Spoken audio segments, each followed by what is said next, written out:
आज बचपन की यादों में चलते हैं। दोस्तों, छोटी क्लास में पढ़ाई करते वक्त जब पेंसिल की ज़रूरत होती थी तो उस समय हमारे पास लाल और काली पट्टी वाली पेंसिल हुआ करती थी, जिसे हम नटराज पेंसिल बोलते थे। ये वो कंपनी थी जिसका बनाया पेंसिल, शॉर्पनर, इरेजर कोई इस्तेमाल ना किया हो ऐसा मुमकिन ही नहीं है। तो चलिए जानते हैं कैसे तीन दोस्तों ने खड़ी कर दी एक ऐसी पेंसिल कंपनी जिसको भारत के कोने कोने में इस्तेमाल किया जाता है। दोस्तों, भारत जब गुलामी का दिन झेल रहा था तब सुई से लेकर रेल तक विदेश से मंगाए जाते थे। इसमें पेंसिल भी शामिल था और 1939 से 1940 तक 7 लाख रुपए की पेंसिल यूके, जर्मनी, जापान जैसे देशों से भारत में इंपोर्ट की जाती थी। और 1940 के लगभग ही वर्ल्ड वॉर 2 शुरू हो जाता है और सारी चीज़ों की सप्लाई रुक गई होती है। तब भारत के कुछ कारोबारियों ने पेंसिल बनाने का फैसला किया और कोलकाता, मद्रास और बॉम्बे में पेंसिल बनाने के कारखाने लगाए और पेंसिल बनाना शुरू किए।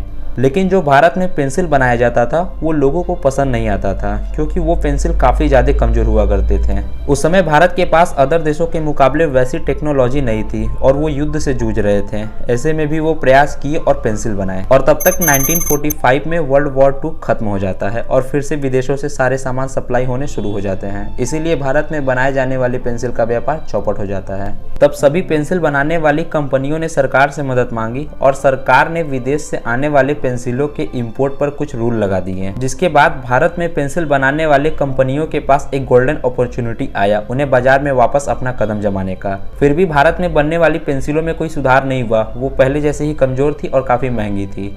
इन सब चीज़ों को देखने के बाद 1958 में एक पेंसिल कंपनी शुरू होती है जिसे 3 दोस्तों ने मिलकर शुरू किया। बाबू भैया सांधवी, रामनाथ मेहरा और मनु सुकनी, यही वो 3 दोस्त थे। इन्होंने जर्मनी में जाकर पेंसिल बनाने की कला सीखी और वो भारत में वापस आकर एक फैक्ट्री लगाते हैं पेंसिल की, हिंदुस्तान पेंसिल लिमिटेड के नाम से।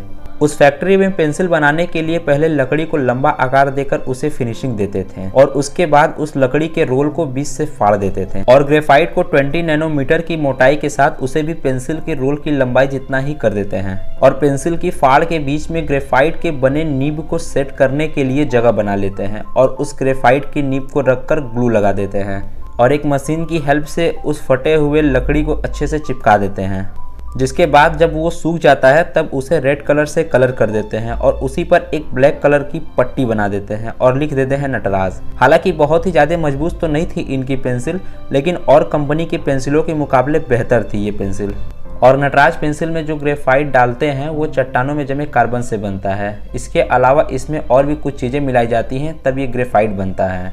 और पेंसिल में जो ग्रेफाइट रॉड लगता है उसमें चिकनी मिट्टी डालकर मिक्स करते हैं ताकि वो मजबूत के साथ टिकाऊ भी रहे। तब उसे सांचे में डालकर ढाला जाता है, फिर पेंसिल में सेट करते हैं, तब जाके पेंसिल बनता है। और नटराज कंपनी यानी हिंदुस्तान पेंसिल लिमिटेड धीरे धीरे अपने काम को और बारीकियों से करने लगी। उसकी बनाई पेंसिल मजबूत होती चली गई और देखते ही देखते ये पेंसिल बहुत ही ज़्यादा फेमस हो गई और लोगों के लिए इसकी लोकप्रियता बढ़ती चली गई। फिर 1970 में हिंदुस्तान पेंसिल लिमिटेड एक और ऐसी पेंसिल का इन्वेंशन करती है जो आप मानेंगे ही नहीं, ये नटराज पेंसिल का बड़ा भाई है। उस पेंसिल को आज हम अप्सरा के नाम से जानते हैं। कईयों को लगता है ये पेंसिल एक दूसरे के कॉम्पिटिटर हैं, पर ऐसा नहीं है। ये पेंसिल एक ही बाप के 2 बेटे हैं, जिसमें एक का जन्म 1958 में होता है और दूसरे का जन्म 1970 में होता है। इस पेंसिल को भी बनाने का प्रोसेस सेम था, बस ग्रेफाइट और चिकनी मिट्टी के अलावा इसमें कुछ और इंग्रेडिएंट्स डाले जाते थे जिससे ये पेंसिल नटराज से बेहतर था। और अप्सरा मार्केट में जैसे ही आई, भारतीय बाजारों में तहलका मचा दी और हर बच्चों के जुबान पर अप्सरा और नटराज की पेंसिल आने लगे। धीरे धीरे हिंदुस्तान पेंसिल लिमिटेड चर्चे में आने लगे और पेंसिल के अलावा उन्होंने इरेजर बनाने का भी काम शुरू किया। इसको बनाने के लिए उन्होंने सिंथेटिक रबड़, सिंथेटिक सोया, विनाइल सोडा को एक इक्वल मिक्सिंग करते हैं, जिसके बाद इनका सॉफ्ट इरेजर तैयार होता है। इतना ही नहीं, उस समय पेंसिल को छीलने में भी बहुत प्रॉब्लम होती थी, तो हिंदुस्तान पेंसिल लिमिटेड वालों ने इसका भी समाधान किया। एक शंकु आकार के एक प्लास्टिक का फ्रेम बनाए और उसमें एक ब्लेड फिक्स कर दिए जिसे हम शॉर्पनर के नाम से जानते हैं, वही पेंसिल छीलने का काम करता है। इन तीनों चीज़ों को भारतीय बाज़ारों में काफ़ी फेम मिला और उसके कुछ समय बाद हिंदुस्तान पेंसिल लिमिटेड ने scale, wax, crayons, oil pastel, mathematics equipments, water colour, ball pen और जेल पेन को भी बनाया और सब चीज़ों को मिलाकर एक ज्योमेट्री बना दी, जिसे आज भी मैथ के स्टूडेंट्स बहुत ही शौक से खरीदते हैं क्योंकि उसमें नटराज के सारे आइटम एक में ही मिल जाते हैं। फिर एक समय ऐसा आया कि बाबू भाई सांधवी पूरी फैक्ट्री अपने कंट्रोल में ले लेते हैं और सारा डील और मैन्युफैक्चरिंग अपने हिसाब से करवाते हैं और उस समय हिंदुस्तान पेंसिल लिमिटेड में एक पेड़ से लगभग 1.70 लाख पेंसिल तैयार किए जाते थे। अब के डेटा की बात करें तो रोजाना 85 लाख पेंसिल बनाए जाते हैं, जिसमें 50 पेड़ों को काटा जाता है। हिंदुस्तान पेंसिल कंपनी ये दावा करती है कि वो नेचर को नुकसान नहीं पहुंचाते हैं, बल्कि खुद के यहाँ पेंसिल बनाने के लिए ऑर्गेनिक तरीके से फसल उगाते हैं। लेकिन समस्या तब शुरू हुई जब सांधवी जी को बदलते ज़माने के साथ एडवर्टाइजमेंट कराना हुआ, क्योंकि अप्सरा और नटराज दोनों इन्हीं की बनाई पेंसिल है। अगर वो दोनों का एडवर्टाइजमेंट करवाते हैं तो दोनों में से किसी एक पेंसिल का ही एडवर्टाइजमेंट पसंद आएगा तो दूसरे पेंसिल की मार्केटिंग गिरेगी।